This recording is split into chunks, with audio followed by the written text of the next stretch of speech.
Bom, meu nome é Antônio Carlos Porto Gonçalves. Eu estou muito satisfeito, imensamente satisfeito, porque não esperava que houvesse esse público. Não esperava mesmo. Fui amigo pessoal do Aguileme. Durante muitos anos, nós adotamos o Instituto Liberal, uma fase inicial do Instituto. Tinha até mais recursos, bem mais recursos. Foi nos anos 80 e pouco, final de 80, princípio de 90. E havia empresários que estavam nos apoiando.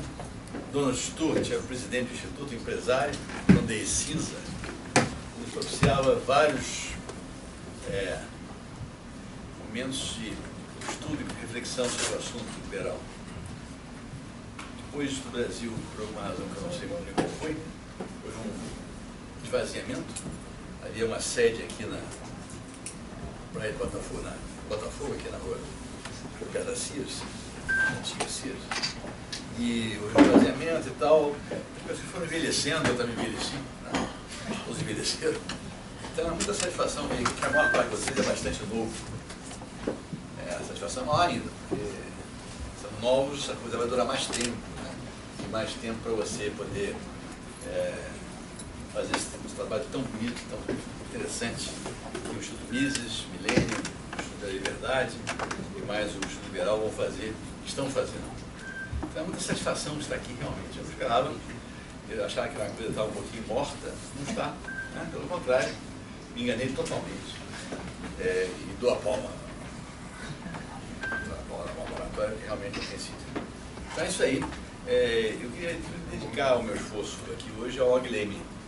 Foi um homem que me colocou em Chicago, para estudar em Chicago, quando eu era estudante do IME. Eu já me lembro como aconteceu isso. Eu era um estudante de engenharia, de metalurgia, e interessado em metalurgia. E aí estava no 5º ano, lá no IME, na poltrona que os alunos veteranos sentam, né? Poltrona confortável. Né? E aí eu venho dormindo, no intervalo de aula, eu bem insatisfeito, porque eu não sou engenheiro, não tenho uma embocadura de engenheiro, não sou interessado em tecnologia.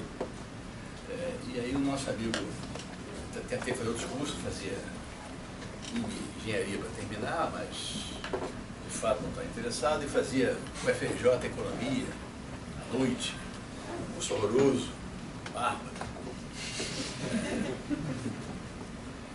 E aí eu estava lá sentado, dormindo na minha poltrona confortável, e alguém me sacou e disse: olha, você não quer fazer uma entrevista hoje, no fim do dia? Como assim entrevista? Me acordou para falar de entrevista. Vim falar sobre estudar economia em Chicago. Que é isso? Eu estou estudando engenharia aqui. Economia é uma porcaria total. Certo? Eu conheço o negócio lá. Horrível. Me acordou, deixa eu dormir. Não. Até lá e tal. A pessoa quer entrevistar gente para poder mandar para o exterior estudar e tal. Eu não vou não. Vai sim, ele tem a boca livre, tem um whiskyzinho, com uns frutinhos e tal, passar mais nisso. Já é boca livre. Tá bom, eu vou. Atraído pela boca livre. Foi mesmo para comida, assim. Acontece que eu encontrei o Og, que era que tinha promovido a reunião. Eu estava recrutando pessoas para estudar em Chicago e economia. De lá e tal, recrutando pessoas. Mais ou menos durante 1 hora, de 6 da tarde até 7 horas, ele falou exatamente a dificuldade que eu estava encontrando com engenharia. Não tinha interesse em solda. O interesse em solda era nulo. E eu ia me formar em engenharia metalúrgica. E assim vai. Então, começou a colocar os problemas que eu estava enfrentando de maneira muito clara. Eu não queria aquela profissão para mim. E me explicando que eu podia ter uma alternativa, eu podia fazer outra coisa.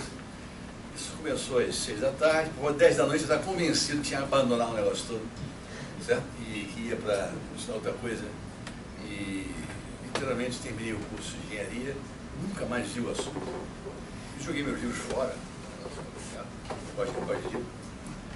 E dediquei a estudar economia, fui para Chicago e tal. E ele sempre foi amigo do Og daí em diante. Isso que você perceber dele. É um homem interessante, muito instigador e infelizmente faleceu. Certo? Agora vejo que o Estudo Liberal está com a nova geração. Rodrigo, que já escreveu vários livros, o diretor Santoro lá e tal. Não sabia também. Estou por fora, eu. Então, parabéns a vocês aí que pegaram a bandeira. E o Tiago foi me visitar minha sala na Fundação. Estou aqui há muitos anos. Eu fui professor de economia da IBGE, da IBAP, da Direito Rio, da EASP. Ainda dou aula. Estou envolvido nesses assuntos. Agora esteja na área administrativa da Fundação. Mas ontem eu dei aula em São Paulo. E aí o Tiago me falou sobre esse assunto. Sabe? Eu tenho lá uma velha palestra minha que eu fiz em algum ponto do passado. Quem sabe se eu não consigo revivê-la e a gente fazer aqui algo a respeito. E na realidade não achei a palestra. Estou lá perdida em algum lugar. A gente tem que refazê-la de memória. Nós temos aqui uma coisa de memória, porque não é bem o que eu falei, talvez, 15 anos atrás. Mas aí está, eu agradeço mais vocês todos, e vamos começar então a falar um pouquinho sobre liberalismo e alguns problemas que eu vi na ocasião que estavam ocorrendo, que ocorrem, e sobre alguns autores, claro. É claro que a palestra ficou com um título bem escrito, História do Liberalismo, e eu vou falar sobre isso em cerca de 2 horas, entendeu? 2 horas não pode ser, certo? Então vai ser um aspecto só, e o tema ficou um pouquinho fora de contexto na história do liberalismo, não pode ser, mas amplo e rico, vou conseguir falar aqui em 2 horas. Vamos começar a falar então desse assunto que eu resolvi levantar com vocês, que é um conflito que há, que é um conflito importante que há entre autores liberais, certo? Que eu falei sobre isso há 15 anos atrás e espero ainda manter a mesma capacidade de falar. O liberalismo, a doutrina política que surgiu na Inglaterra e na França, sobretudo nesses 2 países, embora haja algumas versões anteriores, mas nasceu entre 1950 e 1990, segunda metade do século XVIII, e o objetivo central era ampliar o grau de liberdade em relação à situação de direitos divinos do rei, situação de completa obediência da sociedade ao rei, tinha que ter a religião do rei, tinha que pensar em termos de política, em termos como o rei pensava, a economia tinha que ser o que o rei achava que fosse, e assim vai. Então surgiu esse movimento nos 2 países, vários autores começaram a falar sobre o assunto, e eu diria que houve 2 grandes linhas do pensamento liberal, que aliás chegaram à mesma conclusão, embora por caminhos diferentes. Uma delas, as duas grandes linhas, eu chamaria de direito natural, utilitaristas. Na verdade, essas 2 grandes linhas tinham uma ligação mais antiga, desde a antiguidade que havia essas escolas utilitaristas e direito natural. Para ter uma ideia do que eu estou falando, Platão não diria que é um utilitarista, embora não seja atribuído esse adjetivo a ele. O Platão falou, por exemplo, na República, um livro que descreve um estado utópico que gostaria de fundar na Grécia Antiga. Our purpose in founding our state was to promote happiness of the whole community. Ele queria promover a alegria, a felicidade da comunidade, ele procurava fazer isso aí. Como ele procurava fazer? Ele ia formar nesse estado um conselho de sábios, um conselho de pessoas sábias, mais sábias que o resto, e esse conselho ia dizer como é que os outros vão viver.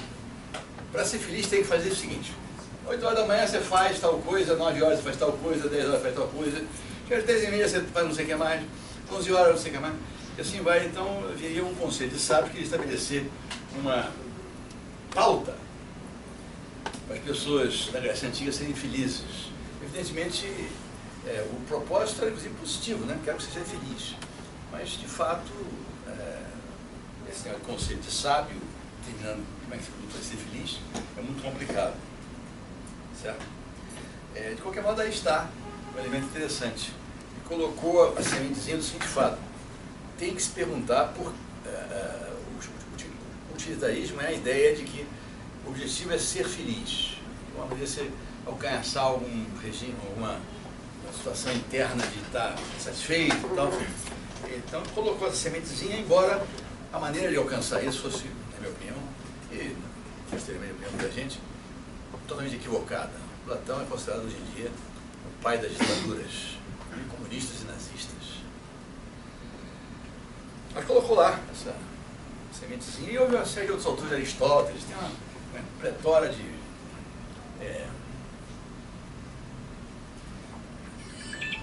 frases dessas pessoas todas explicando que era preciso ser feliz. Né? Uma outra linha de pensamento foi o direito natural. Outra linha, outra, digamos, corrente filosófica ou ética do direito natural.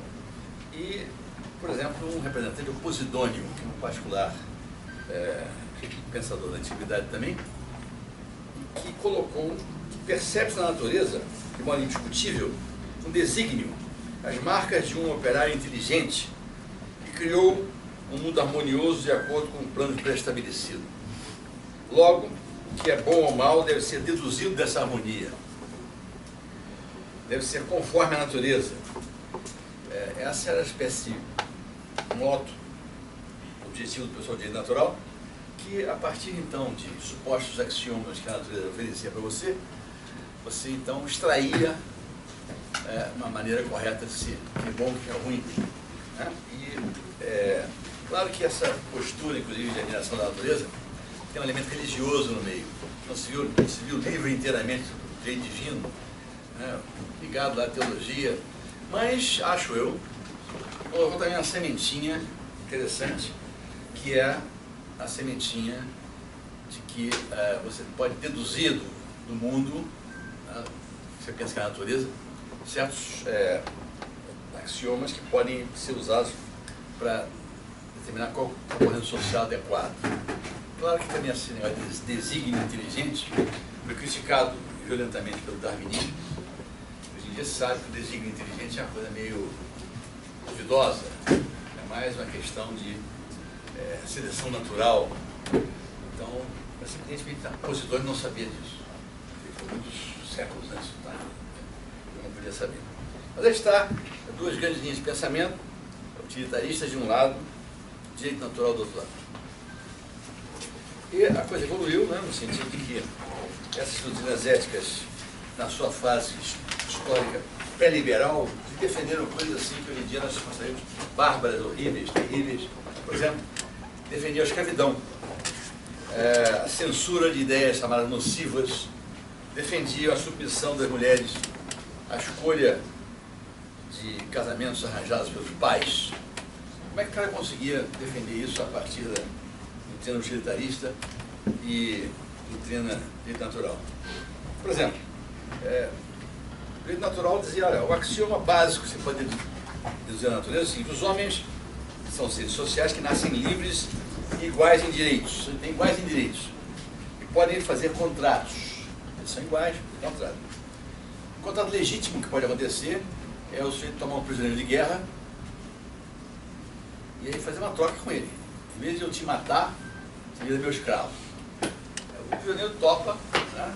Topa, um ato voluntário, topa ser seu escravo, você não matar.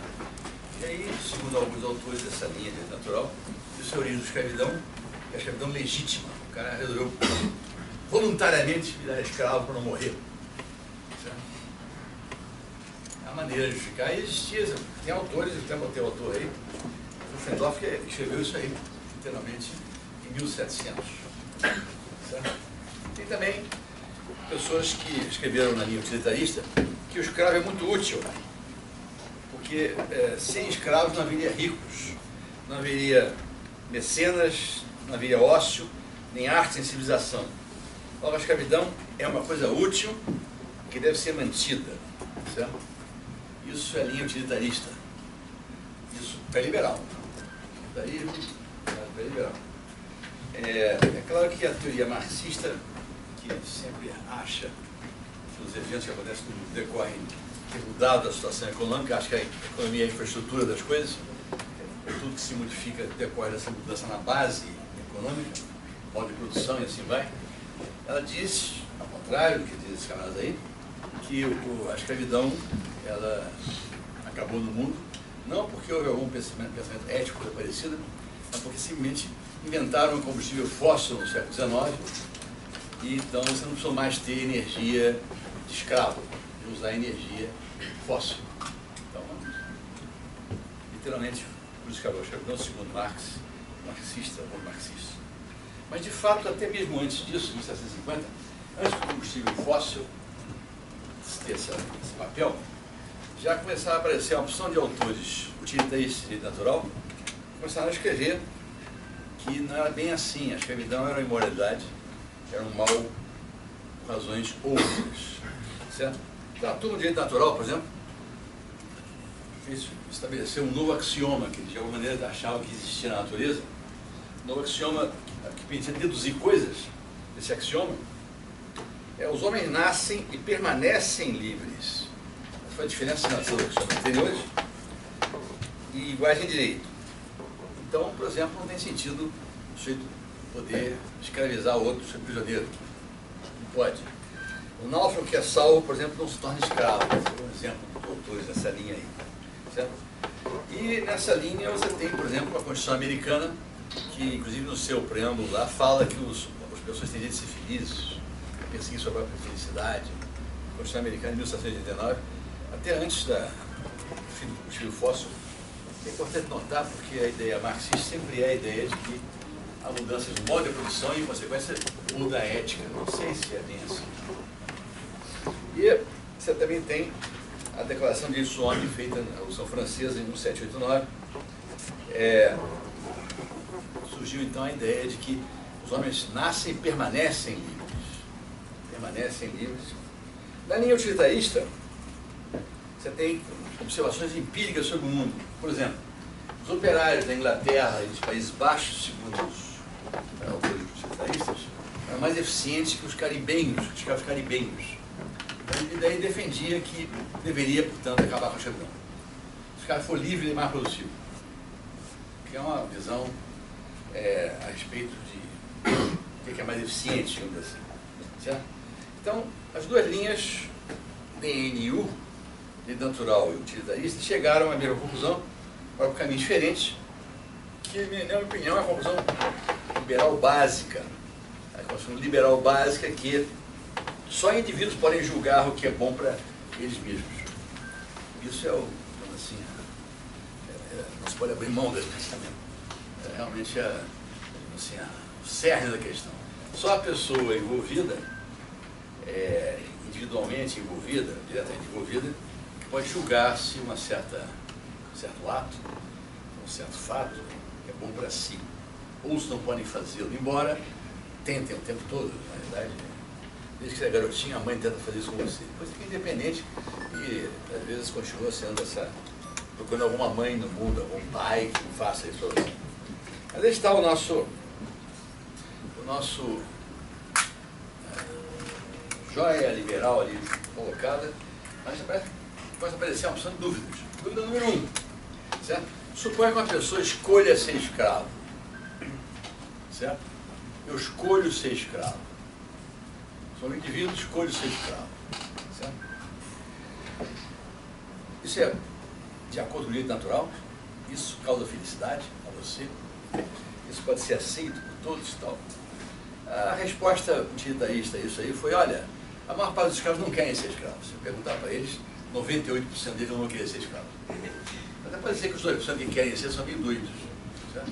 Então, a maior parte não quer ser escravo. Mas há esse problema. O cara pode escolher ser escravo, escolher, né, passar a vida dessa maneira. Ou seja, surgiu logo esse problema, certo? A escolher ser escravo. será que eu posso fazer um contrato dizendo que eu quero ser escravo e você vai pagar o dinheiro para minha filha? Pergunta interessante, né? Bom, de qualquer modo, o fato é que, com ou sem resposta adequada, eu diria que a liberdade individual para escolher o que é melhor para você foi deduzida pelo pessoal de direito natural a partir de axiomas que são supostamente presentes na harmonia da natureza. Deduções a partir de axiomas, e nessa linha de pensamento, os casos empíricos, certo? Como esse aí, que eu coloquei, o cara resolveu ser escravo, não são analisados. A resposta do direito natural é assim: não pode deixar o cara ser escravo. Não pode. Pode. Pode. Porque não está contra o direito natural, contra a natureza. Certo? E no caso dos utilitaristas, perguntaram sempre se a coisa é útil, se a liberdade individual, a escolha pela vida, é uma coisa útil, certo? Se aumenta a felicidade. E a questão que sempre surge é que, será que é útil em todos os casos? Sempre é útil você próprio escolher as coisas, certo? Sempre é uma coisa que aumenta a sua felicidade. Outra questão também interessante, tem que ser colocada, o Adam Smith colocou isso várias vezes no seu livro, e outros colocaram também, e a resposta que os artistas deram foi, normalmente sim, a liberdade individual é sempre uma coisa que aumenta a felicidade, mas pode haver casos em que não aconteça isso exatamente assim, certo? Casos reais, empíricos, e então há esse problema, né, com a ideia de liberdade individual. De qualquer modo, eu diria que a diferença aqui, liberalismo contra o conservadorismo ou socialismo, são duas formas iguais, na minha opinião, similares. O conservadorismo dos absolutistas, dos reis, tem muito a ver com o socialismo. Tudo é do Estado, tudo é do rei, l'état c'est moi, né? O Stalin podia fazer isso tranquilamente, sem dificuldade. L'état c'est moi. Luís XIV e Stalin. Exatamente o ponto fundamental de que o indivíduo deve julgar o que é bom para si, certo? O conservadorismo e o socialismo não reconhecem isso. Acho que o indivíduo não deve reconhecer, não deve julgar o que é bom para si e tal. Essa é a diferença fundamental. Há uma questão colocada no século XIX pelo Freud. O cara escolhe, mas na realidade não escolhe, porque ele tem um inconsciente, o inconsciente dele que vai escolher. Certo? Bom, pode até ser que o sujeito escolha usando o seu inconsciente, e ele não sabe o que está fazendo. Certo? Está usando o seu inconsciente, existe o inconsciente, hoje em dia a neurociência descobriu que há o inconsciente, embora não tenha chegado na cronologia do Freud. A neurociência descobriu que a estrutura do cérebro, a neurociência moderna, do século XX, XXI, a estrutura do cérebro não permite o acesso à inconsciência via introspecção. Se deitar no sofá lá, freudianamente, e ficar falando com o analista, isso não dá acesso ao seu inconsciente, porque o inconsciente tem uma estrutura física independente da estrutura da consciência. Então, essa neurociência moderna colocou isso para você. Então, Freud já perdeu toda a sua terapia. Mas ele tem que se reconhecer que há o inconsciente. De repente, o cara que escolhe alguma coisa por si próprio está usando o inconsciente. Mas eu diria que mesmo se você colocar um socialista porque alguém vai ter que decidir. Esse outro alguém também vai usar o inconsciente dele. Então é um paradoxo. Não pode usar o inconsciente. Mas o outro cara que vai decidir por você também vai usar o inconsciente. Você não pode garantir que ele não vai usar. Então há uma dificuldade ali básica que eu acho que não importa muito o freudismo nesse aspecto. Então aí está uma série de dúvidas que é bom colocar para vocês, porque são dúvidas que ocorrem em quem lê, interessado em aspectos da liberalismo. Eu fiz aqui uns autores que eu acho mais antigos. O Turgot foi ministro da Fazenda da França, Condorcet foi discípulo dele, Jefferson, todo mundo conhece, primeiro presidente americano e autor do texto, um dos autores do texto da Constituição Americana, Paine, um inglês, e outros mais, e todos eu diria que na linha DN, na linha direito natural. Utilitaristas eu tenho Bentham, ali coloquei Smith, Bastiat, Spencer e outros. Certo? São mais antigos, a turma mais antiga, né? Mas há também os modernos. Hayek, Mises, Hobbes, Friedman, Stigler, Becker, Lucas, Buchanan, Popper, Gray e outros. Certo? Esses modernos, eles de alguma maneira herdaram essas ideias antigas.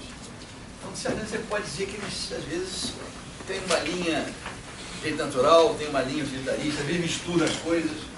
O autor lá, você vê que ele está misturando as duas coisas. Você encontra texto do Hayek, por exemplo, que ele fala que tal coisa tem que ser feita porque é assim que é na natureza. É natural. Aí depois tal coisa tem que ser feita porque é muito mais eficiente, utilitarista. Então tem duas vertentes, duas correntes, duas versões para você escolher alguma coisa. Bom, eu vou colocar então aqui um texto para vocês. É um texto do Adam Smith, que é um texto provocador, que ele coloca, que ele descreve o que ele chama de System of Natural Liberty, e presente no Wealth of Nations. É interessante que o Adam Smith é colocado pelos autores, era como utilitarista. Ele procurava ver se alguma medida, alguma providência do governo, alguma ideia, se aumentar a felicidade. Mas, no entanto, se você ler o texto, você vê que não é bem assim. Até porque ele chama o sistema de System of Natural Liberty. Olha o natural aí. Entrou o natural. Certo? Então, ele tem um elemento ali. Ele fala, por exemplo, every man, as long as he does not violate the laws of justice, is left to pursue his own interests his own way. The sovereign has only three duties to attend to. First, the duty of protecting the society from the violence and invasion of other independent societies. Secondly, the duty of protecting, as far as possible, every member of the society from the oppression of every other member of it. And thirdly, the duty of erecting and maintaining certain public works and public institutions, such as ports and roads, which it can never be to the interest of any individual to erect and maintain. Interessante esse texto, porque ele faz uma boa mistura de natural com utilitarista e tal, e é um texto que você pode encontrar na Adam Smith, para 600, coisas desse tipo, Wealth of Nations. E examinando com cuidado o texto, a primeira coisa que te chama a atenção, ele chamava esse System Natural Liberty. Quer dizer, havia um elemento aí de tentava extrair da natureza alguma espécie de conclusão, alguma espécie de dedução da natureza. Na verdade, eu diria que quem olhar o livro do Adam Smith, e nem sempre é muito fácil olhar, porque ele tem exemplos todos que são do século XIX, do século XVIII e tal. São exemplos que às vezes demoram um pouquinho para entender o que está falando, né? Discussões do século XVIII, ninguém tem assim de cabeça rapidamente. Certo? Mas ele mostrava em muitos exemplos do mundo real, empíricos, a interpretação das coisas, por que é melhor fazer assim, em particular, por que é melhor deixar as pessoas escolherem, por que é melhor o livre comércio, e assim vai. E nesse sentido, é um utilitarista. Mas também combinava também aspectos de direito natural no seu texto. Certo? Outro aspecto também interessante é que indivíduos devem decidir, mas há limites para a sua liberdade. Um é laws of justice, que só pode ser algo ligado à natureza. Naturalismo. E oppression from others, que eu diria que pertence à categoria de externalidades. O sujeito faz uma ação qualquer que implica monopólios naturais, por exemplo. Erecting and maintaining public works tem que ser estatais, decidido pelo coletivo, pagar, certo? O Estado isso aí finalmente coloca milhares de outros, vários outros trechos em que ele claramente reconhece a externalidade e também reconhece que o Estado tem que fazer certas coisas. Assim vai, certo? No fundo, você tem que entender que o papel do Estado, no caso do Wealth of Nations, é determinado caso a caso. Ele estuda cada caso e dá uma opinião. Isso aqui tem que ser do Estado, isso aqui tem que ser do indivíduo. A maior parte das vezes chega à conclusão que é do indivíduo, que tem que fazer a coisa, né? Mas o fato é que há muitos exemplos em que isso não acontece, certo? E Isso aí é tipicamente uma coisa de utilitários. O cara tenta entender a situação, a melhor solução é essa aqui. A melhor solução é essa aqui, certo? Ao passo que o direito natural, ele em geral tende a deduzir de um axioma geral como é que deve se comportar e não gosta de examinar caso a caso. Nós estamos, portanto, uma linha meio empírica, meio utilitarista, empírica, e uma outra linha de pensamento bem mais voltada para alguma dedução matemática a partir de certos axiomas básicos. Aliás, é o que fazem os modernos. Eu coloquei aqui, por exemplo, Mises. Claramente, o Mises é um autor liberal que tenta deduzir a sua teoria liberal e o faz com certa competência, bastante clara, de um princípio básico, que é a ação humana tem um certo objetivo, a ação teleológica do ser humano. O homem é um animal social que tem objetivos individuais, certo? E a partir daí ele deduz, a partir desse conhecimento, desse axioma, deduz a primazia da liberdade individual, da propriedade privada, dos mercados livres. É interessante porque o argumento é dedutivo. Você vai ler dedutivo, ele tenta deduzir. Você pode até ficar um pouco assim, duvidando das deduções, mas é dedutivo. Ele diz que é dedutivo. Tá? Mas em textos próximos, similares, ele já detesta matemática, porque matemática é a ciência quantitativa. Não é esquisito, porque, na minha opinião, a matemática é dedutiva. Dedutiva. Ele deduz coisas e diz que detesta deduzir. É um negócio interessante, que tem uma coisa meio desalinhada ali, né? Repudia a matemática e também repudia a verificação estatística de qualquer proposição que ele faça. Não quer que faça a verificação estatística de se é verdade ou não. A verificação estatística é aquela que é muito mais utilitária. Certo? Mas ele detesta, não deve fazer. Mas ele e o Hayek examinaram os sistemas socialistas, certo? Como é que funcionam, e disseram: não vai funcionar. Não vai funcionar porque não tem um sistema de preços que sirva de indicadores para os mercados, que sirva para passar informação para os empreendedores, para os consumidores. E se aumenta o preço da eletricidade, há a seguinte informação: você, consumidor, consuma menos eletricidade, porque está escasso. Como não há sistema de preços, o Hayek, a partir desse exame do mundo, e mais ainda do Mises, concluíram que o sistema de preços dá um conjunto de informações, e como o sistema socialista não tem isso, vai fracassar. Esse foi o argumento típico dos dois, a analisar o socialismo, um argumento muito forte, diria eu, um grande sucesso, e de fato fracassou. Fracassou. Não foi só desfrutar, fracassou.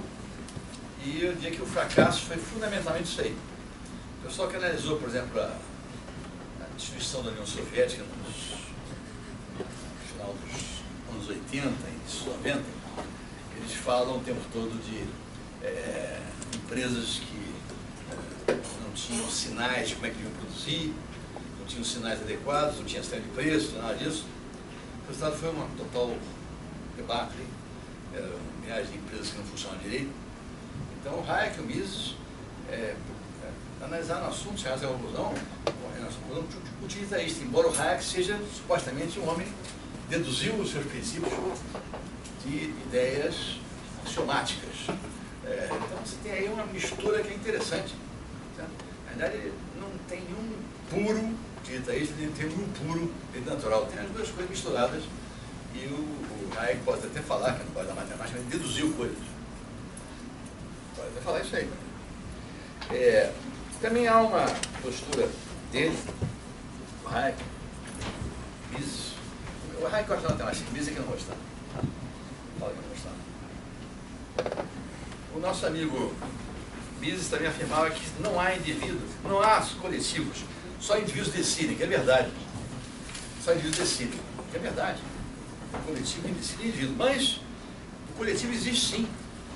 Porque de fato eu posso, por exemplo, resolver abrir mão do meu poder decidir e dar isso para o meu patrão, para o chefe da equipe, ou para o chefe do grupo, né? E, na realidade, esse tipo de cooperação, que for uma coalizão de pessoas, pode aumentar a utilidade, pode aumentar a felicidade. Você abrir mão da sua capacidade de voluntariamente em prol de alguém. Time de futebol, por exemplo, nosso amigo Beck, que gosta de atacar, é muito melhor atacar, né? Está jogando na frente e tal. E resolveu que não vai atacar, porque ele tem que proteger o time da equipe, tá certo? Então, embora seja verdade que cada um decide por sua conta, os coletivos existem sim, têm que ser imaginados como sendo construídos de forma que aumente a utilidade, aumente a felicidade. Então, eu diria que isso é um outro problema também que existe nessa área de direito natural, que você acaba negando uma propriedade coletiva. Eu posso que o Smith e outros mais já tem que ter mesmo. Tem que ter, porque vai aumentar a felicidade. Uma equipe pode, evidentemente, ser mais útil do que um solitário. Qualquer um que já tenha jogado basquete ou futebol sabe disso. Vôlei, sabe disso. Mas aí está essa tensão que há entre os autores todos, entre eles, e também dentro do próprio autor. Essa tensão que existe, que tem que ser entendida como sendo uma tensão antiga, não é moderna, não, muito antiga, vem da antiguidade.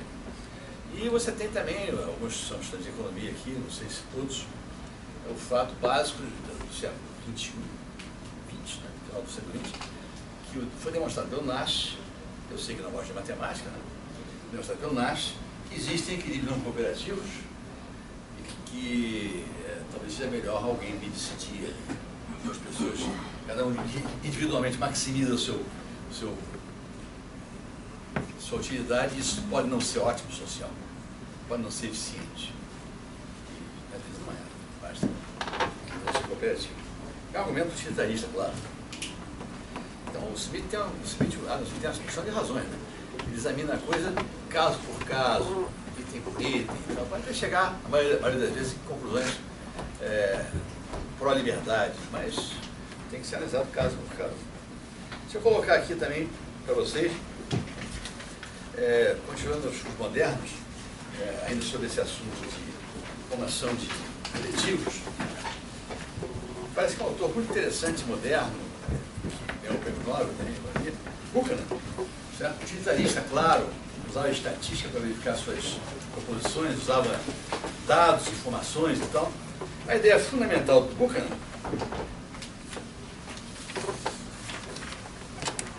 James Buchanan, não sei se é Buchanan, é que o coletivo tem indivíduos lá dentro que maximizam sua utilidade. Qualquer pessoa que examine a burocracia sabe que ele maximiza a utilidade individual. Qualquer pessoa que examine o governo representativo moderno sabe que os deputados, os senadores maximizam não o bem-estar do povo, isso é muito difícil de definir, mas maximizam sua utilidade. Certo? Visual. Estão lá para se completar. E parte das demonstrações que eu fiz no Brasil aí, nos últimos 3 ou 4 meses, tem a ver com o fato de que o governo representativo é uma coisa que está sendo questionada. A ligação entre o representante e o representado, que eu chamo de problema do agente, a economia do problema do agente, é muito fraquinha. E aqui tem sido também praticamente fraca no Brasil. Há algumas tentativas de melhorar isso, o voto digital e tal, mas o fato é que não aconteceu ainda. O voto digital não aconteceu. E o voto digital, acho que a ligação ficaria o tempo todo fraca, a ligação entre representante e representado. Certo? Mas aí está, novamente, uma análise que o Buchanan fez a respeito de coletivos e os indivíduos coletivos. Finalmente, você tem aqui outro autor também interessantíssimo, que também mistura direito natural com utilitarismo, que é o Hayek. Qualquer pessoa que lê o livro Hayek sabe que ele tem argumentos dos dois lados.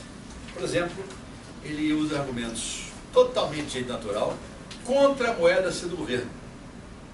Não, pode ser, não é natural, a moeda tem que ser moeda privada, não sei o que. E, no entanto, nessa área tem uma bruta externalidade. Certo? O Friedman é totalmente contra a posição do Hayek.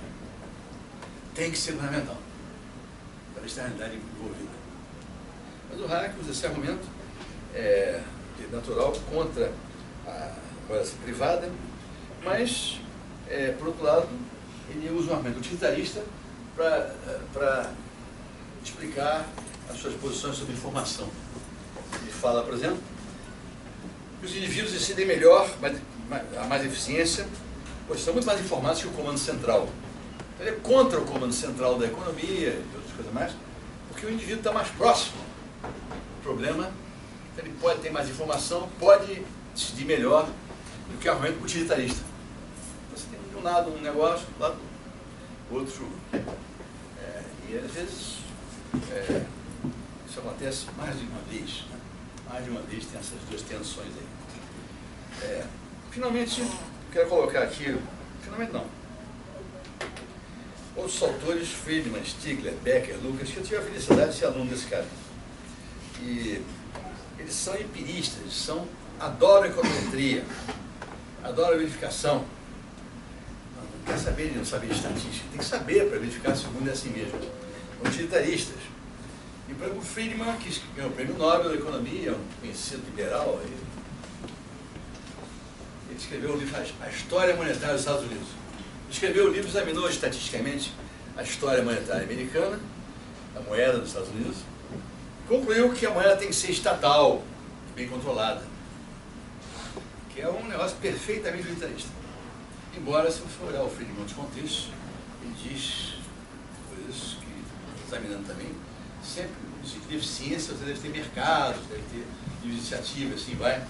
Então, o Friedman é um exemplo claro disso aí. E esses autores, por exemplo, o Friedman, ele é a favor das regras em vez de discrição por parte do governo. Ele fez, foi a ideia que ele fez, que é uma ideia até anterior do Simons e tal, que o governo deve ter regras para seguir, mas a Constituição monetária, certo? No Brasil, por exemplo, se fizeram aqui essa lei de... fugiu o nome. Essa lei que controla o orçamento público. Lei de Responsabilidade Fiscal. Na mesma época, o Arminio propôs a lei de responsabilidade monetária. Não toparam. A lei de responsabilidade monetária seria uma lei pelo qual você põe uma regra do governo, a respeito de moeda, a respeito de fisco. Certo? Que é portanto, uma ideia friedmaniana. E a ideia central é que tem que ser do governo, mas vamos botar regra.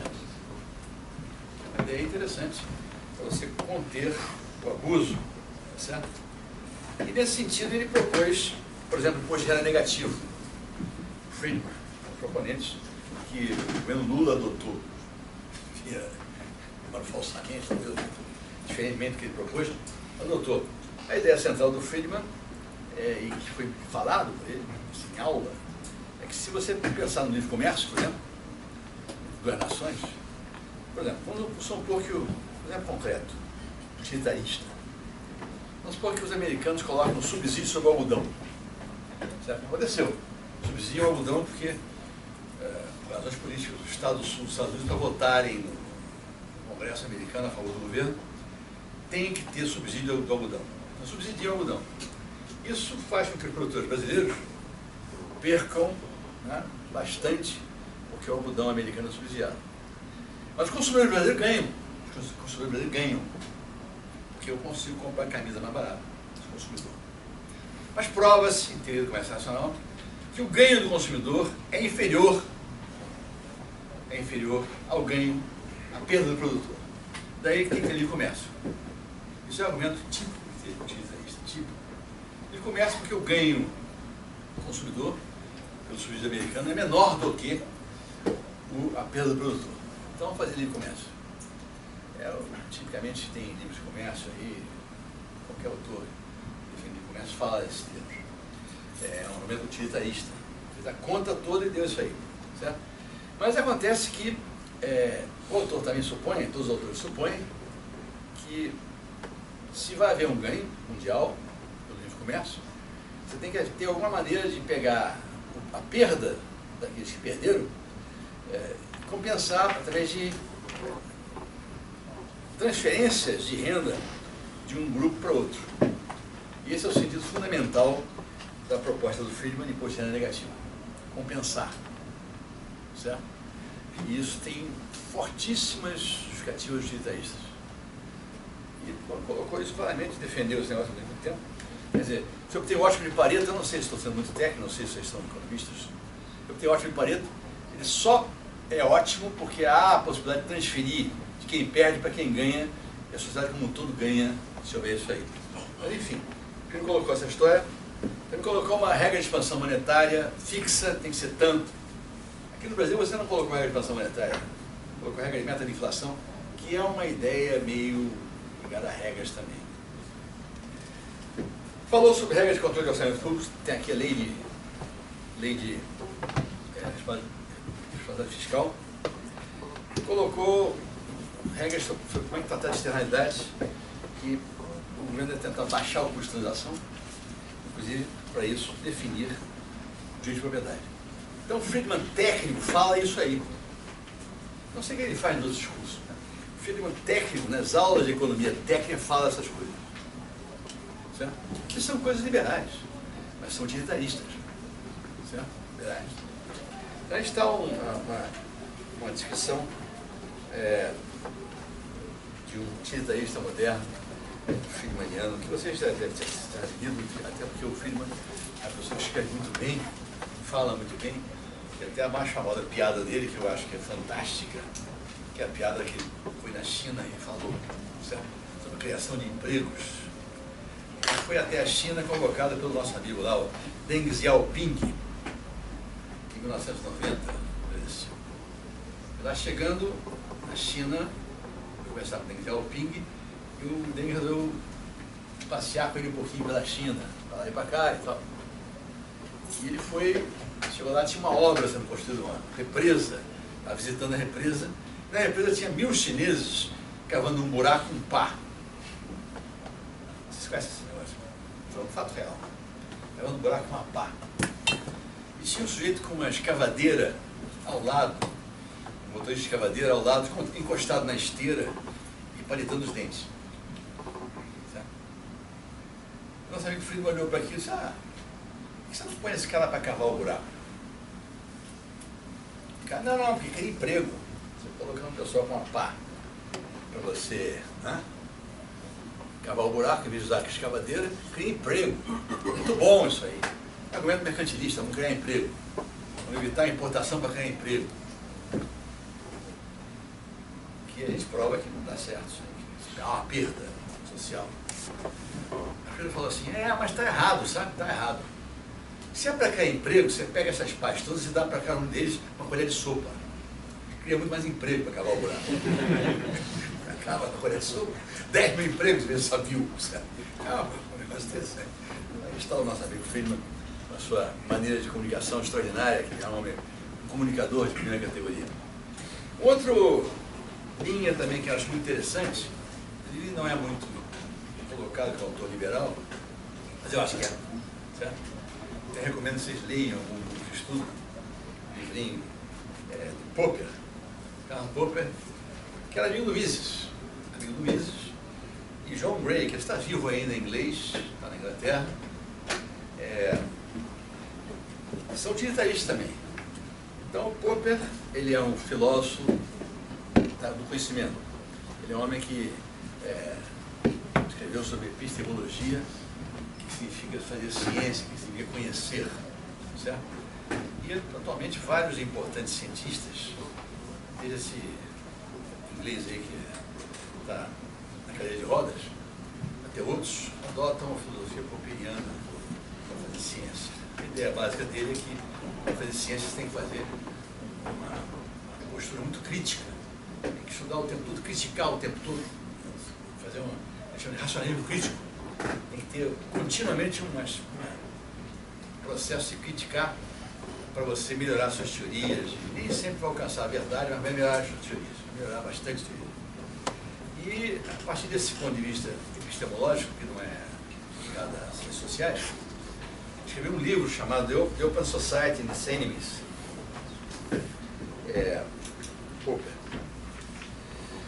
fez uma análise muito interessante do marxismo. Basicamente a ideia que ele colocou é que os socialistas utópicos, que chamavam sociedades científicas, por exemplo, Marx, ele achava que tinha descoberto as leis da história, da sua evolução, o sentido da história. Chamaram essa descoberta como sendo científica e bombardearam os socialistas anteriores de que eram utópicos. Mas, de fato, Marx também descreveu a sociedade ideal, o socialista no futuro, a ser alcançada, era utópico. Descobriu as leis da história. O Popper nega a possibilidade de se descobrir leis da história. Tem vários argumentos que ele usa para mostrar que isso não pode ser feito. E chega à conclusão que a tentativa socialista de fundar a nova sociedade, criar um novo homem via revolução, para chegar o mais rápido possível à sociedade ideal, tudo sobre a orientação de um indivíduo chefe, o partido, né? Isso aí é meramente uma construção poderista. O cara quer ser poderoso, ele não quer chegar à sociedade ideal, quer ser poderoso, quer curtir o poder. Se olhar bem, se olhar o nosso amigo lá da Venezuela, parece que é muito próximo do que ele está fazendo, o que ele fez, certo? Mas o nosso amigo Popper é um radical e propõe, aí está um negócio interessante, porque ele usa essa frase, ele era amigo do Mises, e o Mises usa uma frase igualzinha, muito crítica. Ele fala, o Popper propõe, que chama de piecemeal social engineering. É o seguinte: você tem um problema qualquer social, então você tenta uma solução, mas não revolucionária, uma coisa pequena, revolução, uma pequena coisa, até se possível reversível, simples, certo? Que pode ser uma coisa de indivíduos ou coletivos que atuam, não sei. Se der certo, você continua, se não der certo, você tira, faz outra coisa. Então ele propõe que você, nas políticas públicas, nas atitudes em relação a fatos sociais, se adote o mesmo que ele propõe na sua epistemologia, que é um contínuo criticar o que está se passando, e aí você corrige os problemas e tal, porque ele acha que o mundo é muito complicado para se entender. Ele nega a possibilidade da pessoa fazer modelos sobre o mundo que sejam a verdade final e tal. Então você tem que fazer o que chama de piecemeal, aos pedacinhos, social engineering. Ações cuidadosas, lentas e reversíveis, orientadas pelos resultados.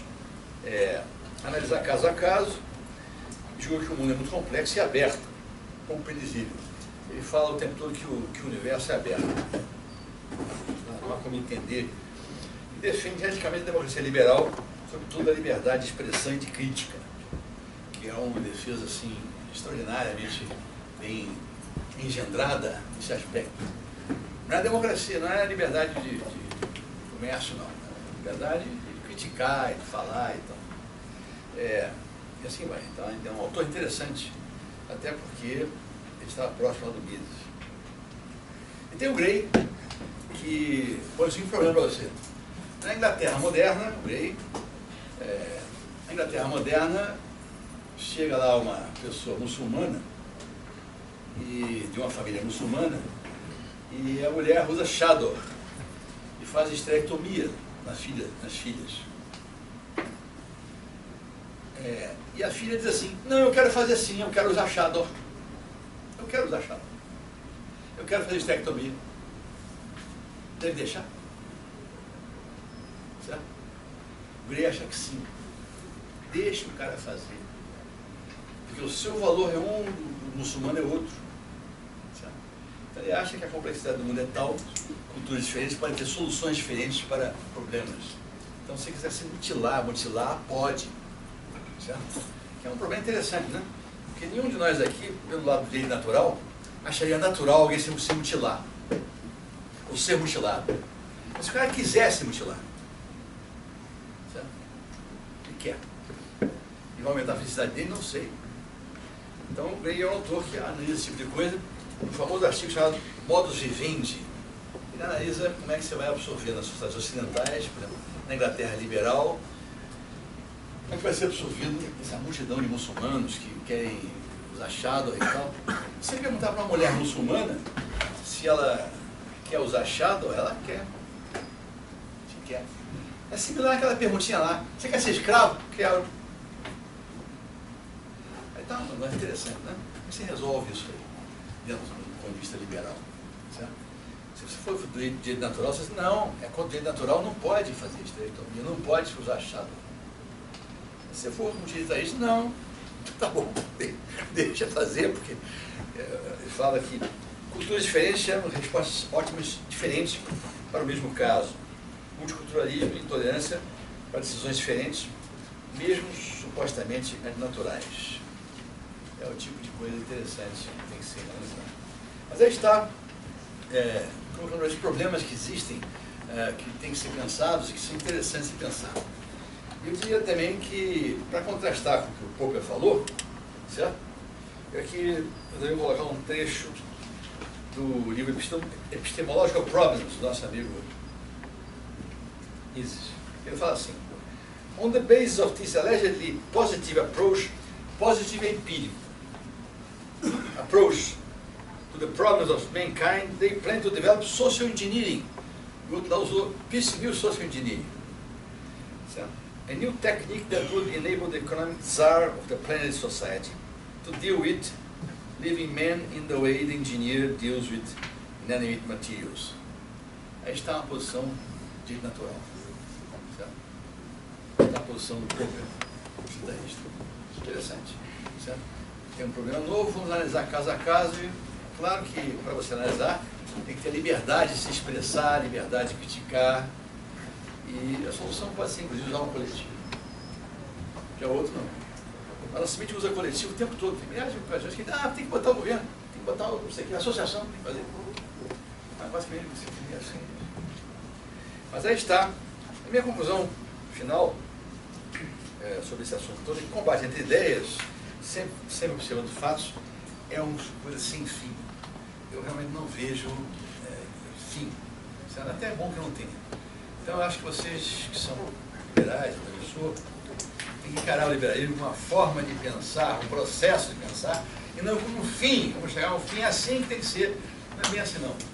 Porque realmente a maneira de pensar, criticamente, livremente, expressar as coisas, trocar ideias, é muito importante. E, no fundo, é o liberalismo. É isso aí. Certo? Então, aqui essa é a minha palestra aí, e agradecer a atenção de vocês.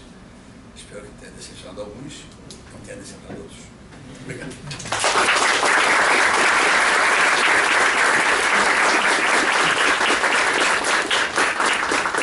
Estou aberto a perguntas aí, se não farei perguntas. Sobre esse final, eu achei muito interessante porque existe realmente uma dissensão dentro do liberalismo, dentro do que se chama de liberalismo clássico propriamente dito, que tem essa visão mais de racionalismo crítico, enquanto que existe uma posição racionalista e até racionalista extrema que alguns discípulos do Mises têm em comum, Rothbard, principalmente Ropa, que falam que não tem que ter uma coisa construída, racionalizada, e tem um fim. E eu queria que o professor falasse um pouco mais sobre isso, também dentro da perspectiva do que o Francis Fukuyama falou quando caiu o muro de Berlim, que teria havido o fim da história e que o liberalismo teria vencido. Eu acho que o liberalismo venceu, mas não pela razão que acabou a história. Venceu por outras razões, porque razões têm a ver com fatos que tem que discutir, certo? Tem que debater caso a caso. Casos são diferentes casos. Cultura é cultura, como diz o Gray. Mas não porque você possa mirar na sociedade ideal. Não existe isso. Quem mira essa ideal é comunista, certo? É socialista. O liberalismo é um processo, essa é a minha opinião. Claro que outros caras discordam, mas é um processo pelo qual você está sempre procurando compatibilizar a felicidade com liberdade. Nem sempre essas duas coisas são tão fáceis assim, compatibilizar. Então, eu não creio que seja o fim da história. Houve o vencimento, venceu sim, mas não foi por essa razão. foi por uma razão diferente, que é o fato que você tem o tempo todo problemas sem compatibilidade. E eu diria que, por exemplo, eu às vezes lia os textos de divulgação do Friedman, ia para a aula técnica dele, aula de economista, de cientista, e não era bem aquilo. Tinha uma posição de caso a caso. Então, diferente. Então, nesse sentido, infelizmente ou felizmente, eu discordo daqueles que acham que há uma posição doutrinária que tem que ser usada em todos os casos, que essa posição doutrinária ela pode ser deduzida de algum axioma que vem do direito natural, e esse axioma vem do direito natural, deduz isso aí e você vai viver de acordo com as deduções. Não me parece bom. Eu sou muito mais utilitarista pessoalmente, e diria que quem for ler o Adam Smith, que é um livrinho meio complicado, porque os casos todos são do século XVIII, vai perceber que ele faz isso também. O Smith usa o tempo todo exemplo para analisar, foi melhor assim, tá vendo? Não sei o que e tal. Tem toda uma postura utilitarista, não é uma postura de modo algum axiomática. Como você começa a ler o Mises, ele começa a fazer isso aí. Eu vou deduzir do axioma de que o ser humano é um ser social que tem objetivos, vou deduzir as coisas, deduz e tal. Mas depois ele para e examina a situação dos países socialistas, que é um fato empírico. Não usa estatística. Mas não usar estatística não quer dizer nada. Você pode examinar fatos empíricos sem usar estatística. Então, no fundo, não usar estatística é alguma espécie de raiva que ele tem da estatística. Mas o fato é que ele examina fatos empíricos. E com grande sucesso. Porque ao dizer que ia fracassar, estava fracassando, ia fracassar mais, tinha toda a razão. E o Hayek tem a mesma coisa. Então, nesse sentido aí, eu diria que o Hayek nunca foi tão axiomático feito o Mises. O Hayek é menos axiomático. Mas os dois analisaram o sistema de preços, de formação e tudo mais, com coisas similares, mas é o mundo real. O mundo real funciona errado se você colocar Moscou dizendo o que cada fábrica da União Soviética tem que fazer. Deixa o cara fazer o sistema de preços, certo?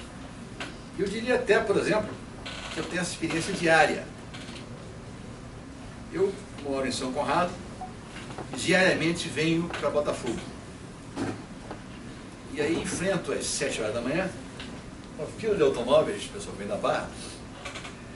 São 10 mil carros que vêm, quantidade de carro, incrível. E eu comando meu carro. Comando individual. E eu acelero e desacelero, freio, um pouquinho para a direita, um pouquinho para a esquerda e tudo mais, conforme o carro da frente, o carro de trás, o carro do lado, vou fazendo. Certo? E isso é muito útil, porque essa corrente de trânsito, ela traz para Botafogo, para o centro da cidade, 10, 15 mil pessoas todo dia de manhã. Às vezes tem um sucesso qualquer, pode ter uma batida e tal, mas todos nós temos naquela corrente toda o interesse de não bater. Se bater, vai atrasar. Você quer ser rápido, mas não bater. O resultado da história é que é bem sucedido na maior parte das vezes. Certo? Já imaginou se essa corrente de trânsito fosse controlada de Brasília? Um computador central que mexe no meu acelerador, no meu freio, no meu volante? A minha impressão é que ia dar um engarrafamento diabólico todos os dias. Porque o computador ia estar fora da linha, caiu a linha, aí você fica com o seu carro lá preso, dentro do túnel, e caiu a linha, tem que esperar repor a linha. Não, você controla o carro. Mas, quando chega o cruzamento, eu não salto do cruzamento, não salto, para negociar com o carro que vinha na travessão, quem passa primeiro. Porque o custo de transação aí é muito elevado e não há como reduzi-lo. Então você colocou um sinal vermelho e verde. Então você tem uma presença estatal aí, vermelho e verde. Então é a definição de mão e contramão. Eu não vou saltar do meu carro e negociar todos os dias de manhã com o carro do outro lado, quem vai passar para a direita e para a esquerda. Vai ser um transtorno, custo de transação gigantesco. Mas aí o cara terminou. Gente, mão e contramão, tá entendendo? Sinal vermelho e verde. Então há essa coisa que funciona, aumenta a felicidade daqueles que andam sem Brasília controlava os trânsitos, e é útil no sentido que, claro, de vez em quando falha, mas vem todo dia para cá. Se você for analisar isso de forma com axiomas, você chega a essa conclusão errada. Não pode ter sinais. Tem que negociar com outro cara. Aí, cara, vai ser uma confusão já. E também, se for colocar isso em termos de socialismo, controle de Brasília é um negócio diabólico, que vai dar. Caiu a linha, eu fico parado no túnel. Então, não existe essa necessidade, acho eu, de discutir as soluções. As soluções, às vezes, passam por combinações de coisas. Certo? O coletivo, a de trânsito do Rio de Janeiro, todo dia colabora para eu chegar aqui, porque tem sinais vermelho e verde. Incrível, faz isso aí. Eu quero que ele continue fazendo isso aí, porque se não fizer, vai ser muito complicado. Mas aí está a resposta à sua pergunta, não sei se respondi. Muito obrigado. Pois não. Assim como você, eu tenho uma certa simpatia com a ideia de utilitarismo. Acho que você não é um velho economista eu gosto de... Você é economista? Mas, ao mesmo tempo, às vezes eu acho que, digamos que o utilitarismo ele chega a ser necessário, não necessário, mas ele não é suficiente. Porque o problema é o seguinte, que às vezes eu enxergo, como especificar minha função de utilidade social?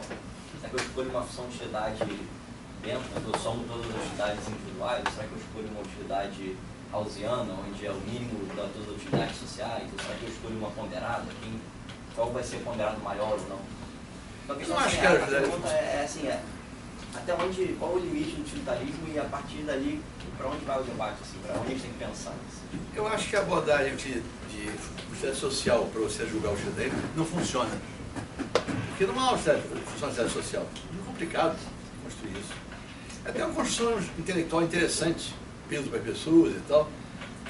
Você constrói lá uma soma de utilidades individuais. Mas a minha impressão é que a maneira de enxergar isso é a seguinte: você debate com as pessoas como é que você vai chegar da minha casa até Botafogo todo dia. É um debate aberto. Aí ele tem várias propostas. Fulano propôs que vai fazer assim, Bernardo, vai de avião, não sei o que e tal, você vai a pé, você vai com o carro, controla o seu carro, mas tem sinal. Aí é uma situação que as pessoas copidiana mesmo. Ela propõe uma coisa e tal. Eu tenho certeza que vão chegar a uma conclusão. E que, inclusive, eu diria para você que a conclusão que existe hoje em dia, você dirigir de carro, você controlando seu carro e com alguns sinais de trânsito, é uma conclusão razoavelmente boa. Então, a função de social é um construto interessante, igual o Fair Economics, intelectual, mas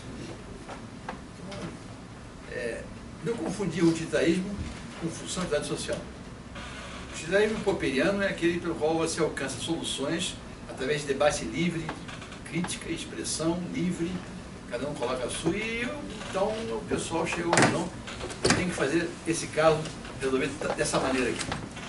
Isso não tem nada a ver com funcionalidade social. Certo? É um debate livre. Se você colocar nesses termos, eu acho que fica muito difícil. Não sei. Então, o utilitarismo, na minha opinião, não tem essa relação necessária com funcionalidade social, porque ela é um construto só intelectual. Mas você vai colocar os pesos, quem pesa quanto? Complicadíssimo. Certo? Colocar pesos aí para... Veja, não é uma solução prática, pragmática, uma solução desse tipo. Mas vamos lá. Não tinha mais? Bueno. Queria que você comentasse um pouco sobre aquilo que você falou da redistribuição do Friedman depois de você atingir o ótimo de Pareto. Os mercados, se não houver essa realidade, levam a um ótimo social chamado ótimo de Pareto, pelo qual a produção é a máxima possível. Você alcança a grande eficiência. Mas o ótimo de Pareto, uma vez alcançado, por exemplo, é muito bom que o americano não dê subsídio para a agricultura de algodão. Mas se ele deixar de dar, é bom que ele deixe, e é bom que aconteça isso, se vai aumentar a produção geral no mundo, não é? O consumidor brasileiro que compra camisa vai ser prejudicado. Então, o argumento de Pareto completo é que você deve procurar óticos de Pareto, porque se houver necessidade, você pode redistribuir renda para aqueles que perderam.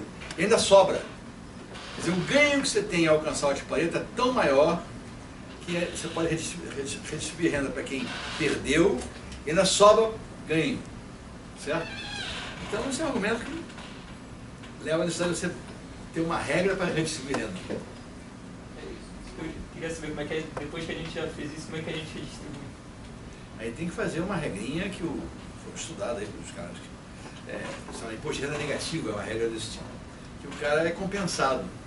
É compensado porque, por exemplo, a sociedade que montaram, que é baseada em mercados, é eficiente, leva a um nível de total de produção muito grande, elevado, mas empobreceu esse cara aqui, empobreceu ele, certo? Em relação ao que tinha inicialmente.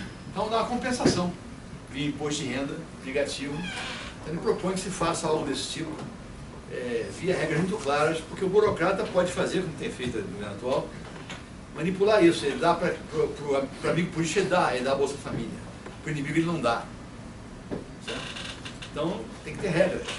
E assim, inclusive, essa é a justificativa, digamos assim, para o imposto negativo, intelectual.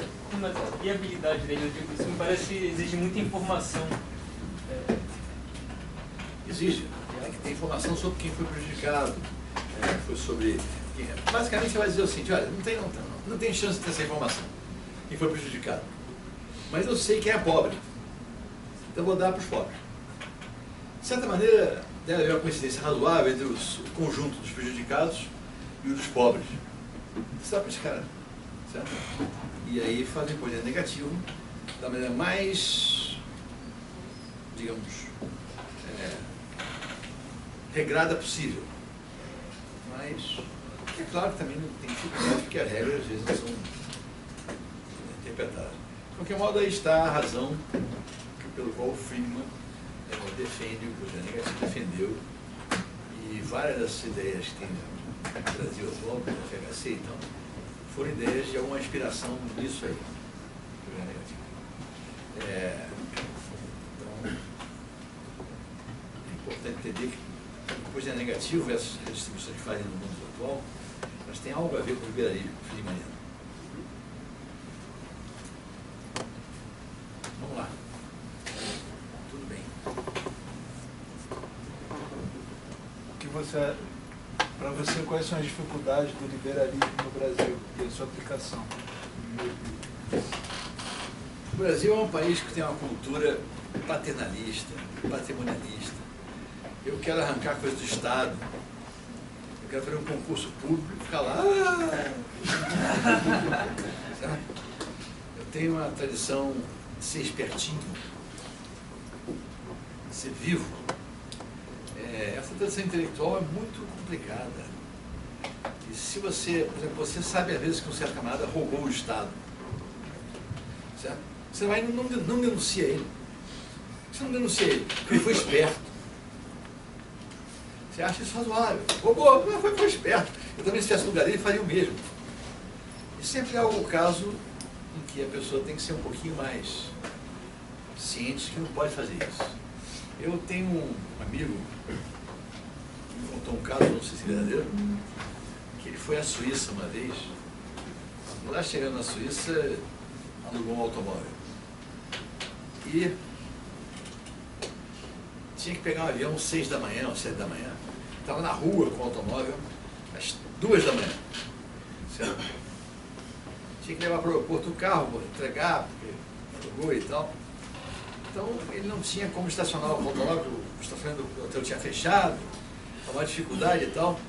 Aí ele resolveu estacionar no lugar proibido. Queria sair às 5 da manhã, eram 3 ou 2, a polícia não vai pegar, né? Vai rebocar. Qual parte de polícia que fica circulando 3 da manhã? Então, deixou lá, estacionou o carro no lugar proibido e fechou o carro, estava saindo, uns 10 metros do carro, abriu uma portinhola, parecia uma velhinha. Disse, senhor, não pode estacionar aí, porque pode, está proibido de sair de caminhão, sei lá o que é. Eu falei, mas minha senhora, não tem nenhum caminhão nessa hora. Não, mas pode ser que tenha, não pode fazer. Minha senhora, não vai ter nenhum carro de polícia. Não vai ter, porque senão não tem nem... Não, vai ter sim, que eu vou telefonar para eles. Interessante. No Brasil não há isso. Certo? Essa cultura é ausente. Então, quando você diz para um camarada que não deve procurar essa vantagem, é distribuir renda através do Estado para ele, certo? Que é, no fundo, é um princípio liberal importante, ele prefere esquecer você, certo? Então, infelizmente, temos no Brasil, e essa mudança vai ter que ser feita, eu espero até, porque eu fiquei muito satisfeito. A primeira reunião que eu fiz do liberal na minha vida tinha 4 caras. Eu cheguei aqui de 50, que bom! Que bom! Tinha 2 ou 3 lá, meia dúzia de caras meio malucos, sentados, conversando. De 50 aqui, achei formidável. Então, realmente, está mudando. Tem que mudar, aliás, precisa mudar. Então, aqui a dificuldade foi essa, o Estado paternalista que se protege de qualquer maneira, sacrifica. O Brasil é um dos poucos países do mundo onde você tem um cara que se aposenta e recebe mais do que quando está trabalhando.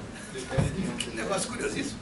Quando ele se aposenta, em todos os lugares do mundo você recebe pena, que é mais, que tem mais poder.